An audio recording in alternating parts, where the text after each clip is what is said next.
Madame, Monsieur, bonsoir. Bienvenue dans ce journal à la une de l'actualité. Ouverture à Abidjan ce vendredi de la COP des villes sur le réchauffement climatique. Les maires francophones du monde se retrouvent dans la capitale économique afin de proposer des solutions nouvelles.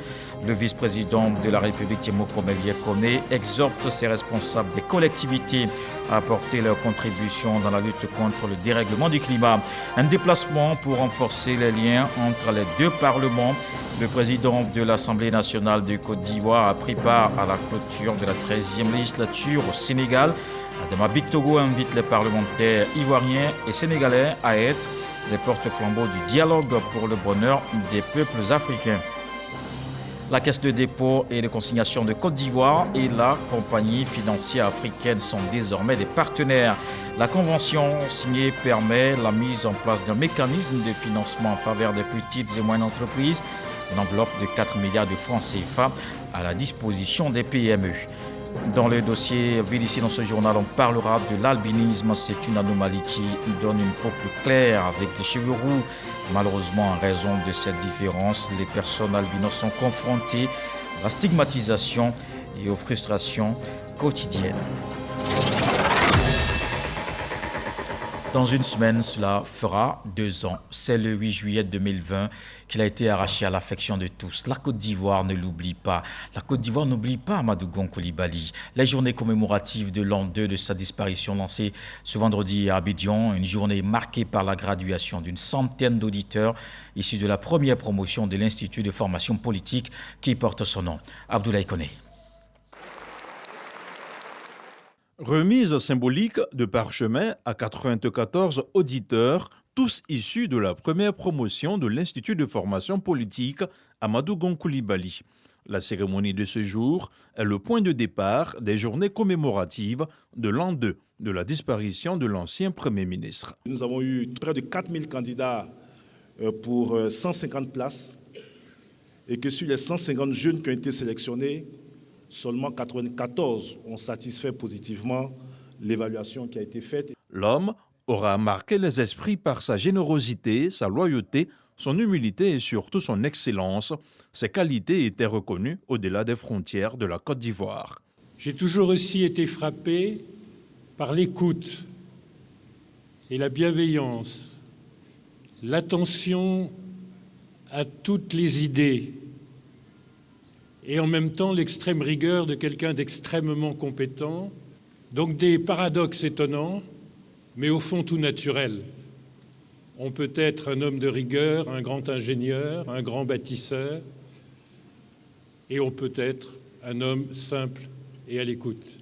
Des témoignages des plus poignants, dont celui du chef du gouvernement, Jérôme Patrick Kachi, proche collaborateur d'Amadou Gon Coulibaly.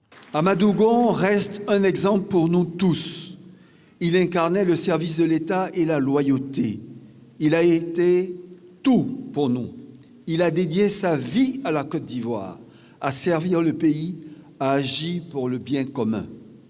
C'était un homme de principe, soucieux de l'unité nationale, du rassemblement collectif. Il se sentait à l'aise aux 4 coins de notre pays, héritier d'une grande famille. Dans la lutte essentielle pour le développement économique, pour la construction d'une nation, il faut du leadership, des femmes et des hommes de qualité pour servir l'État au plus haut niveau et affronter les défis qui nous attendent aujourd'hui et surtout demain. Il faut toujours, pour lui, exceller. C'est devant le vice-président de la République que la promotion sortante en 2021 des auditeurs de l'IFP-AGC a passé le témoin à une nouvelle vague qui viendra s'inspirer de l'œuvre d'Amadou Gon Coulibaly. Une convention de partenariat a été signée entre l'IFP-AGC et le RHDP afin de relever le défi de la formation d'élites politiques. Et depuis ce vendredi, il se tient à Abidjan, la COP des villes sur le réchauffement climatique. Les maires francophones du monde s'impliquent dans cette lutte contre le dérèglement de notre environnement. Le vice-président de la République, Temoko Melie Kone, a donné le ton de cette COP. Il indique que la question demeure l'un des plus grands défis de l'humanité. Jérôme Kofi Abolin.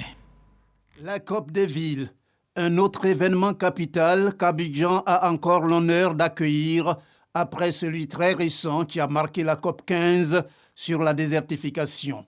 Ouverte ce vendredi au Palais de la Culture à Treichville, la COP des villes vient comme une contribution des villes à la recherche des voies et moyens face au réchauffement climatique.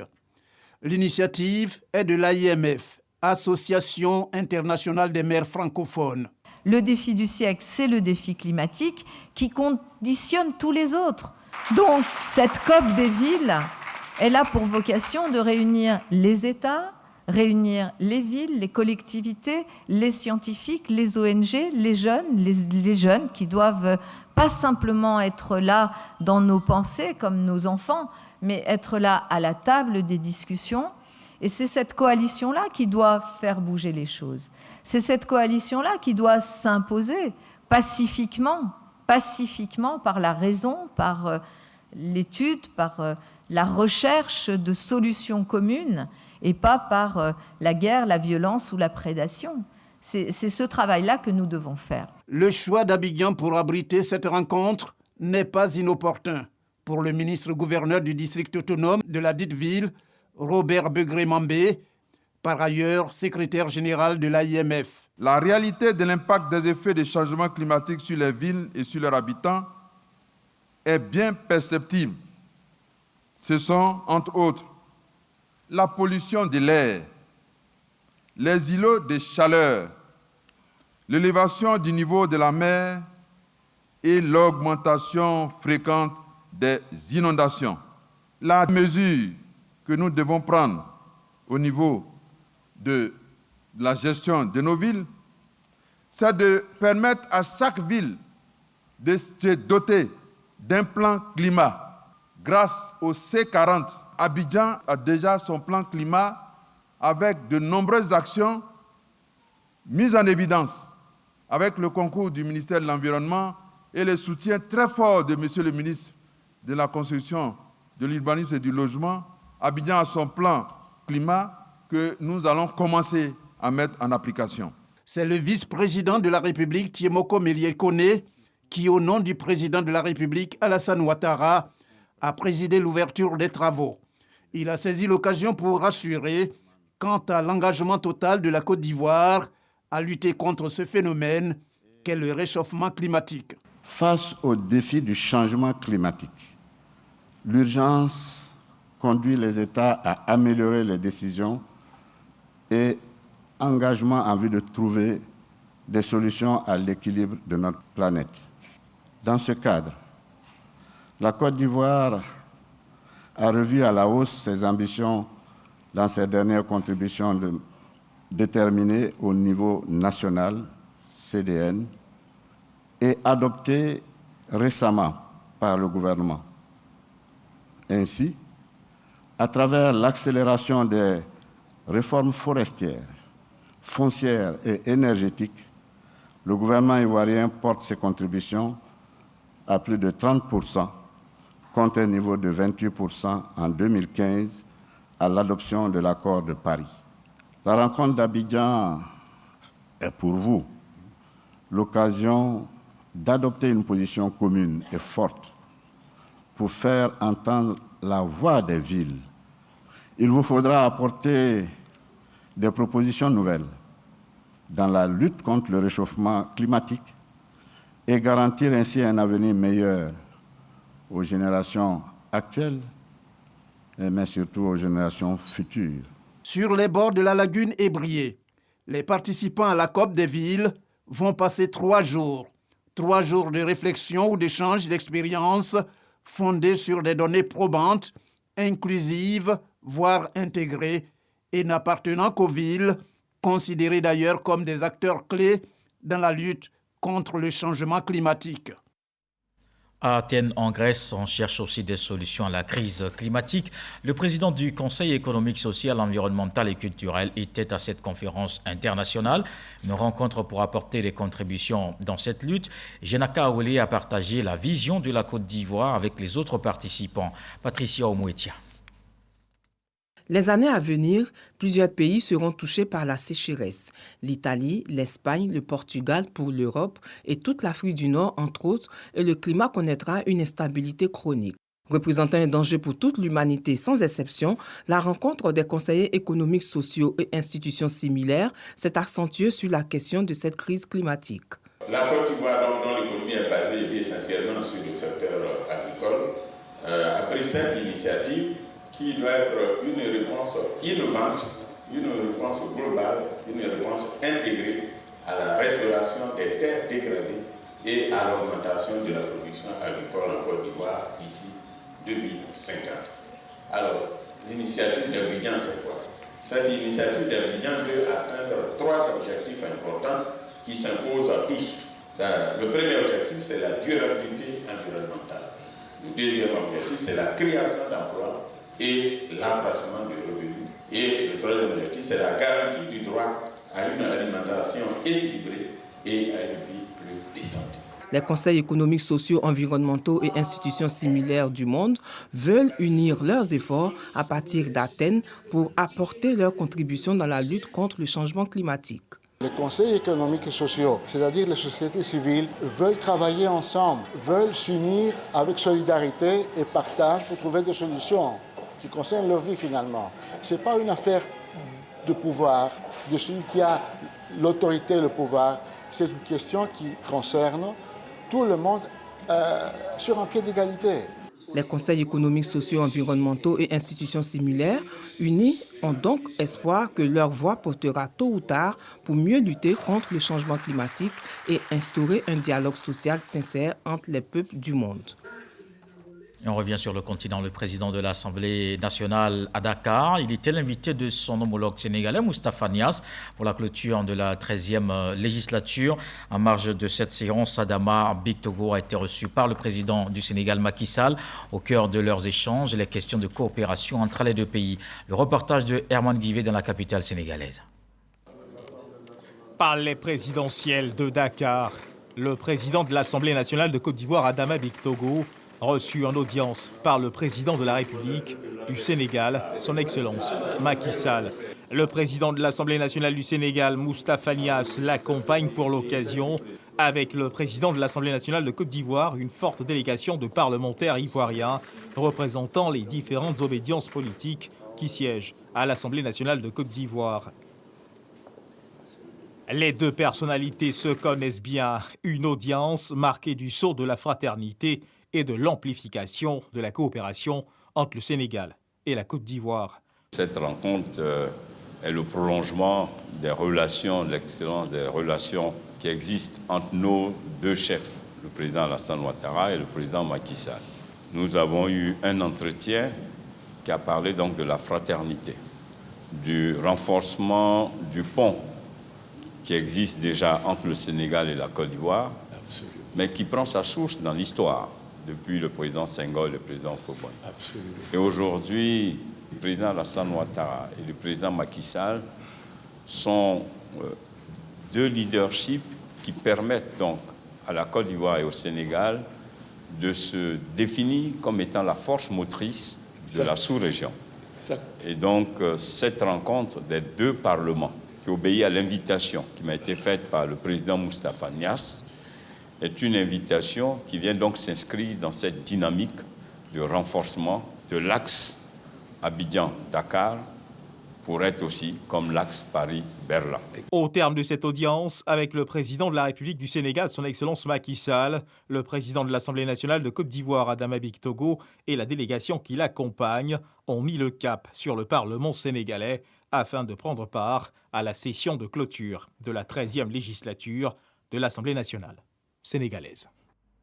On reste justement avec Herman Guivet, le président de l'Assemblée nationale qui a donc pris part à cette cérémonie de clôture, la clôture de la 13e législature.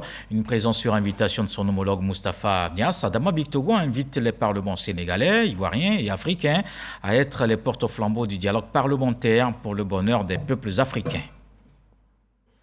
L'Assemblée nationale sénégalaise, session de clôture de la 13e législature du Parlement sénégalais. Adama Bictogo, le président de l'Assemblée nationale de Côte d'Ivoire, est l'invité spécial. Standing ovation pour le président de l'Assemblée nationale de Côte d'Ivoire. C'est la première fois depuis 62 ans que ce Parlement existe, qu'un parlementaire d'un autre pays est invité à y prendre part. Honneur est ainsi fait à la Côte d'Ivoire. L'esprit de cohésion et de rassemblement qui règne désormais au Parlement ivoirien est invité à être imité. La présence fraternelle de son Excellence M. Adama Biko à la tête d'une importante délégation composée d'éminents députés élus de l'ensemble des composantes de l'Assemblée nationale de Côte d'Ivoire. C'est un précédent extraordinaire qui devra nous inspirer demain aussi. Que nous puissions être en mesure, nous aussi, que le président qui va venir puisse conduire des délégations de notre Assemblée avec tous les groupes ensemble, sans distinction, comme la Côte d'Ivoire en donne aujourd'hui l'exemple. En acceptant de prendre part à cette cérémonie, à la suite de l'invitation que je vous ai adressée, vous avez résolument opté pour la pérennité de cette coopération si fraternelle qui nous unit. Nos prières vous accompagnent pour que notre Créateur vous guide dans la noble mission qui vous est dévolue après un parcours brillant, éloquent et sérieux. C'est le lieu de m'incliner devant la mémoire de notre frère et ami, le président El Hadj Amadou Soumaoro, votre prédécesseur, qui s'était toujours évertué, comme vous le faites aujourd'hui, à développer et à consolider ces relations conformément au choix de son Excellence, M. le Président Alassane Ouattara, et de son Excellence, M. le Président Macky Sall. Vient le tour du président de l'Assemblée nationale de Côte d'Ivoire de prendre la parole et de célébrer l'historique et l'excellence des relations entre la Côte d'Ivoire et le Sénégal, mieux de donner le sens de sa visite au pays de la Teranga. J'effectue cette visite pour venir à la rencontre de la famille parlementaire du Sénégal. Je voudrais également profiter de la solennité de l'occasion que vous m'offrez pour lancer un appel à notre Afrique et au Sénégal pour que le dialogue, l'amour, la fraternité puissent triompher et prendre le dessus sur la violence, l'intolérance et les guerres qui sèment la désolation. Cet espoir doit partir d'un socle tissé par nos deux peuples, le peuple de Côte d'Ivoire et le peuple de la Teranga. Un discours qui n'a pas laissé l'auditoire insensible.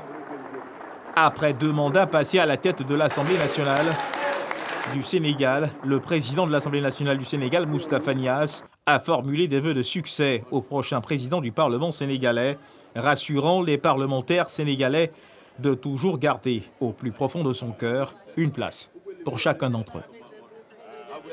Et ici en Côte d'Ivoire, à Yamoussoukro, on s'intéresse à la Chambre haute du Parlement. Fin de mission pour la délégation du projet Parlement partenaire venu des Sénats français et allemands. Le Sénat ivoirien s'est doté d'un guide de procédure législative en 2 tomes. L'un est consacré aux propositions de loi et l'autre aux amendements. Le reportage de Kader Sogodougou. Le Sénat de Côte d'Ivoire est désormais doté d'un guide de procédure législative. Il comporte un volet pour les propositions de loi et un autre pour les amendements. Ce sont les retombées du partenariat avec les Sénats de France et de l'Allemagne, la Bundesrat. À l'intérieur de ce guide, vous trouverez tous les acquis qui nous permettent de rassembler l'ensemble d'expériences glanées de part et d'autre. Vous verrez que les sénateurs vont soumettre beaucoup de propositions de loi à côté des projets de loi qui leur parviennent de l'exécutif.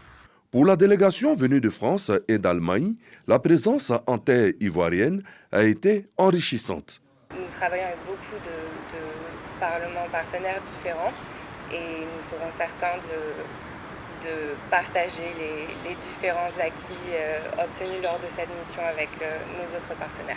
Cette mission a été possible grâce au projet Interpares au Parlement partenaire financé par l'Union européenne. Et dans l'actualité politique, allons à Sofia, la capitale de Bulgarie qui accueille le 63e congrès international libéral. Le RHDP participe à ces assises qui prennent fin dans 2 jours. Ce rendez-vous vise à apporter des réponses à des problématiques telles que la guerre en Ukraine, les conflits en Afrique et les pandémies. Ce congrès marque aussi le 75e anniversaire de l'organisation. Serge Coléa est notre envoyé spécial. Après Dakar en 2018, l'Union mondiale des libéraux, réunie au sein de l'Internationale libérale, se donne rendez-vous en Bulgarie, précisément à Sofia, la capitale. Au cœur de ce 63e congrès, les conflits dans le monde, notamment la guerre en Ukraine, les pandémies comme la Covid-19, la récession démocratique ou encore la résurgence autoritaire. Pour la présidente Hakima El Haïté, par ailleurs membre du mouvement populaire du Maroc, le monde change négativement et les libéraux veulent reconstruire l'ordre mondial à travers les principes du libéralisme. Nous devons, nous libéraux, qui militons pour la dignité de l'homme, qui militons pour la liberté, qui militons pour les états de droit, la souveraineté des nations, la justice climatique, nous sommes ici pour réfléchir ensemble comment nous allons agir. Et si entre nous, tous les libéraux du monde, nous réunissons nos efforts, nos intelligences, nous sortirons avec des solutions qui peuvent éclairer le monde sombre dans lequel nous sommes en train de vivre aujourd'hui. Plus de 100 organisations affiliées à l'Internationale libérale, au nombre desquelles le RHDP. Le président Ouattara est cité comme un modèle au niveau des libéraux. Nous avons de très bons rapports avec l'Internationale libérale. Nous participons à tous les débats, à toutes les séances et à tous les congrès. Et nous sommes contents d'être ici et de faire partie de la grande famille libérale. Le ministre Sidi Touré conduit la délégation du RHDP. Le président Ouattara, qui est le président du RHDP, mais fort heureusement aussi le président de la République, dans une concertation permanente avec ses pairs chefs d'État. La Côte d'Ivoire, comme d'autres pays de l'Afrique, subissent de plein fouet cette nouvelle réorganisation de l'ordre mondial. Pour ce congrès, le message du président Ouattara était fondamentalement de demander aux libéraux d'être beaucoup plus proactifs et de pouvoir développer davantage et implémenter avec force dans leurs différents pays les valeurs libérales, parce que c'est ce qui va fonder le monde de demain. Ce congrès marque le 75e anniversaire de l'Internationale libérale, un forum mondial qui va permettre de consolider les liens au sein du réseau et surtout de partager les différentes expériences politiques des membres. La lutte contre la Covid-19, vous aurez certainement remarqué ces cas en hausse ces derniers jours. Il faut donc maintenir la vigilance. On fait le point de ce vendredi.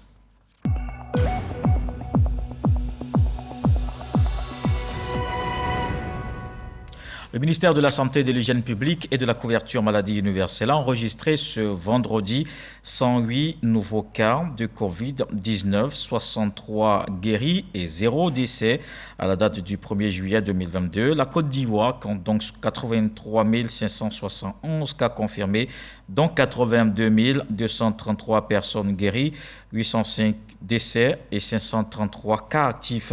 Au total, 14 867 378 doses administrées contre la Covid-19. On reste en santé. L'Ordre souverain de Malte mène des œuvres caritatives et hospitalières depuis une soixantaine d'années. Son représentant, le prince Dominique, est en Côte d'Ivoire pour une visite officielle. Il a visité l'hôpital Mère-Enfant de Bingerville. L'Ordre, qui finance des centres de santé, vient s'inspirer du modèle de cet hôpital de référence en Côte d'Ivoire. Didier Nguessan. À son 3e jour de séjour en Côte d'Ivoire, l'Ordre souverain de Malte visite l'hôpital Mère-Enfant Dominique Ouattara de Bingerville en compagnie du ministre de la Santé Pierre Demba. Hachim Diop, directeur général de l'hôpital, s'est prêté au rôle de guide. Tour à tour, les services de consultation pédiatrique, néonatologie, imagerie médicale, hospitalisation obstétrique sont visités. Cette salle d'éveil est prévue pour l'encadrement préscolaire des patients en pédiatrie et chirurgie pédiatrique. Autant d'attention et de soins qu'offre l'hôpital Mère-Enfant Dominique Ouattara, en plus de son plateau technique, qui reste l'un des plus relevés du pays. Un niveau de qualité accessible à toutes les bourses au regard de la politique sociale pratiquée par l'hôpital. La qualité que la Côte d'Ivoire peut offrir à ses enfants. Je crois que c'est un élément d'importance pour l'amélioration de la santé en général, pour permettre à tous les Ivoiriens, toutes les Ivoiriennes et surtout la future jeunesse de ce pays d'être accompagnés dans d'excellentes conditions pour leur donner l'espoir de pouvoir vivre très dignement dans ce pays. Et je crois que le gouvernement, et avec les discussions que nous avons eues ensemble depuis 2 jours, s'y attache énormément.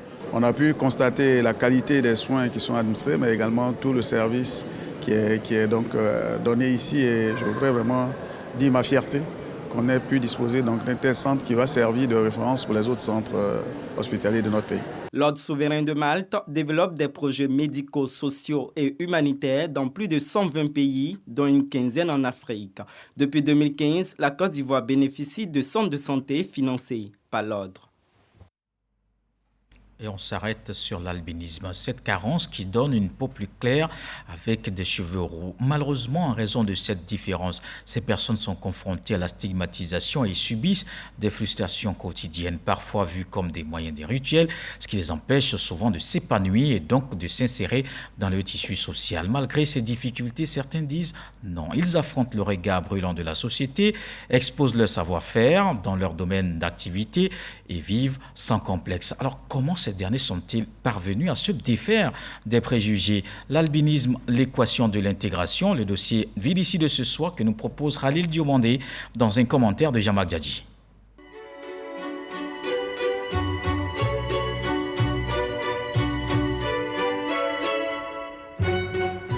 Dikoko Comedy Club, commune de Cocody, il est 20h30. Falache, jeune humoriste albinos, se prépare à monter sur scène. C'est son premier one-man show. À travers l'humour, on peut faire passer beaucoup de messages. Donc à travers l'humour, moi je fais de la sensibilisation autour des personnes atteintes d'albinisme. 1h30 de spectacle, Falache a réussi à tirer son épingle du jeu. Oh ben je sais pas.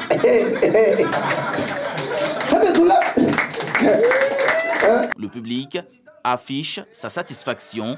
Les organisateurs aussi. Artistiquement parlant, il a assuré.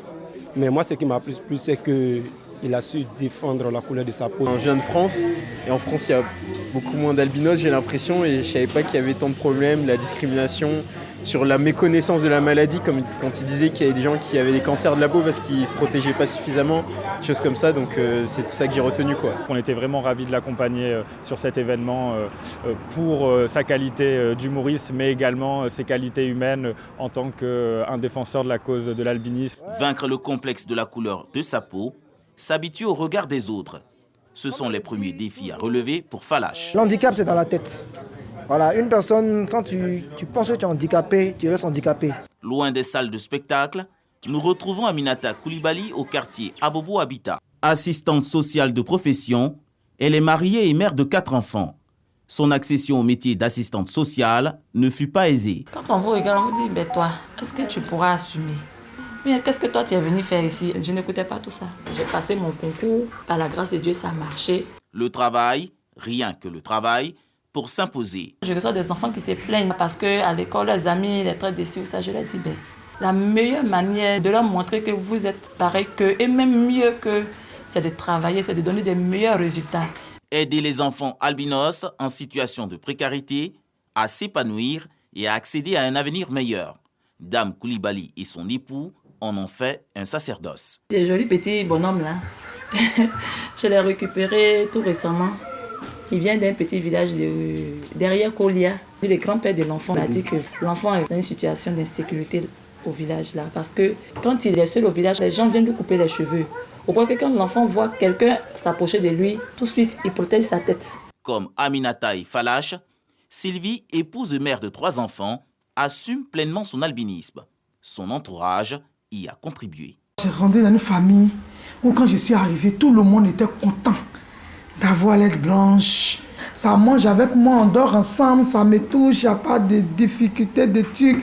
C'est celui-même qui n'est pas moi-même, m'accepte. Mais pourquoi? Il ne faut pas m'accepter moi-même. Moi, je me plais. Je suis belle, j'ai la taille, j'ai ma forme. La confiance en soi, cette mère tente continuellement de la transmettre à sa progéniture. Si toi-même tu ne t'acceptes pas, les autres ne pourront pas t'accepter. Il faut t'accepter tel que tu es, parce que tu n'as pas le choix. Contrairement à Sylvie, Léa a encore du mal à s'épanouir dans son environnement. Dans mon quartier, quand je sors, c'est comme si une personne comme moi n'a jamais été vue dans les rues. Les gens me regardaient de gauche à droite. Ça me mettait un peu mal à l'aise. Comment se détacher du regard des autres en tant qu'albinos? Quelles solutions pour aider les personnes albinos à s'épanouir dans la société? Pour répondre à ces questions, nous rencontrons Odile Pohan, psychopédagogue et experte en genre. Vous ne pourrez pas enlever la méchanceté de certaines personnes qui est de se moquer, de rejeter. Mais quand moi-même je m'accepte, je m'impose aux gens avec ma couleur de peau parce que j'ai autre chose à offrir que l'emballage corporel qu'on appelle peau. Pour cette experte, les personnes albinos ont besoin d'être protégées juridiquement. Il y a eu tellement de choses mystiques sur eux qu'aujourd'hui, ils ne sont pas en sécurité. Et quand c'est comme ça, il faut prendre une loi. La célébration de la 8e journée internationale de sensibilisation à l'albinisme, le 13 juin dernier, a été l'occasion pour l'Association des albinos de Côte d'Ivoire de faire un plaidoyer auprès des autorités gouvernementales. Tu obtiens un diplôme pour accéder à la fonction publique. On dit non, toi, il faut un concours dérogatoire pour qu'on te prenne à la fonction publique. En matière de santé, on a des taches sur la peau. Pour les enlever, la séance la moins chère, c'est 10 000. On n'a pas de subvention. La Côte d'Ivoire qu'on est en train de construire, nous aussi, nous devons participer. On ne doit pas rester en marche. Selon le professeur Kwame Kanga, la peau est l'un des plus gros défis auxquels font face les albinos. Si un albinos entre au soleil, vous verrez que sa peau va devenir rouge, sa peau va se dégrader et des lésions précancéreuses vont apparaître. Et si on n'arrête pas cette évolution-là, la personne va développer des cancers de la peau. Vu l'accès difficile aux soins pour les albinos, ce spécialiste de la peau a mis en place un projet innovant dénommé Albivoir pour prévenir les problèmes dermatologiques et ophtalmologiques auxquels font face les albinos. La prévention consiste à protéger la peau avec des crèmes solaires, d'où la fabrication de crèmes solaires qu'on va distribuer gratuitement. La prise en charge va consister à aller faire du dépistage précoce dans 10 régions de la Côte d'Ivoire. Pour sa part, le Conseil national des droits de l'homme, CNDH, entend jouer sa partition. Dès l'instant où il y a une discrimination, les droits de l'homme doivent être là. Il est grand temps que cette communauté des albinos soit vraiment insérée.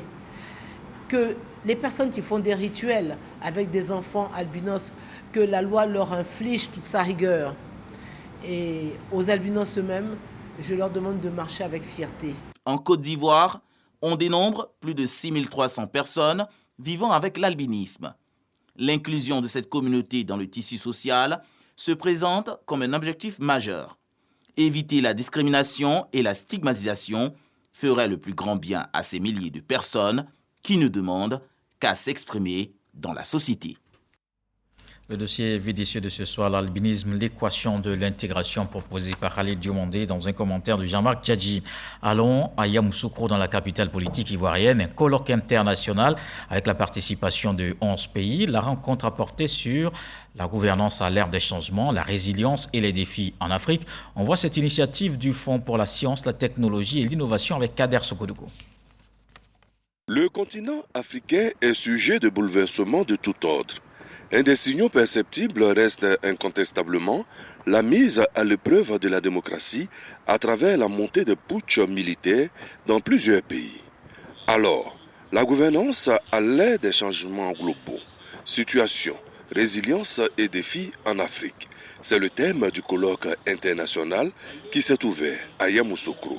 L'idée et le financement sont à mettre à l'actif du duo Fonds pour la science, la technologie et l'innovation, FONSTI, et du programme d'appui stratégique à la recherche scientifique, PASRES. Au-delà de questions sécuritaires, nous avons également constaté en Afrique des difficultés de différents États à faire face à un certain nombre de défis.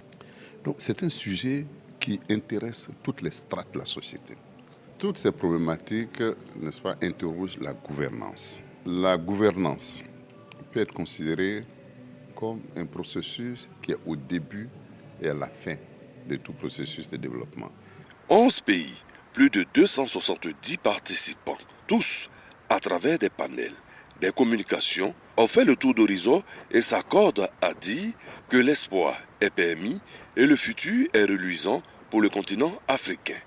Je repars avec une grande satisfaction.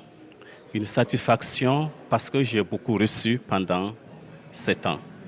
J'ai également échangé, j'ai également fait des rencontres. Je repars donc en tant qu'ambassadeur de la gouvernance et si vous me permettez, en tant que fils adoptif de la gouvernance de la Côte d'Ivoire. C'est une affaire d'avoir des ambitions très fortes et après de s'organiser. Dans la réflexion, on réfléchit, on inclut tout le monde, on regarde les différentes perspectives et puis on s'explique. On a beaucoup d'espoir sur la gouvernance. Pourquoi ? Parce que les Africains et Africaines sont très engagés, très participatifs. L'humanité est née en Afrique, elle va mourir en Afrique. La Côte d'Ivoire, pour sa part, s'inscrit résolument dans une gouvernance aux vertus visibles. J'ai envie de soutenir les efforts entrepris dans le cadre de la reconstruction nationale, de la promotion de la croissance économique et du développement social, conformément au plan national de développement 2012-2015, puis de celui de 2020-2025. La Côte d'Ivoire a initié un programme pays de renforcement des capacités. Les résolutions de ce colloque international sur la gouvernance seront soumises au gouvernement ivoirien. Un additif certain pour le pays pour parfaire les choses. Et voyons cet accord qui permet de soutenir les PME, la Caisse de dépôt et de consignation de Côte d'Ivoire et la compagnie financière africaine sont désormais des partenaires. La convention signée permet la mise en place d'un mécanisme de financement en faveur des petites et moyennes entreprises. Une ligne de crédit de 4 milliards de francs CFA mise à leur disposition. Les détails avec Lansine Bakayoko. Cette convention de partenariat suivie de poignées de main chaleureuses entre les dirigeants de la Caisse des dépôts et consignations de Côte d'Ivoire et la compagnie financière africaine annonce de meilleures perspectives pour les PME et les TPE qui vont bénéficier d'une ligne de crédit de 4 milliards de francs CFA. Les entreprises qui investissent dans la transformation de nos produits locaux, les entreprises qui veulent investir dans l'amélioration de l'offre de la santé et également celles qui vont investir dans la digitalisation.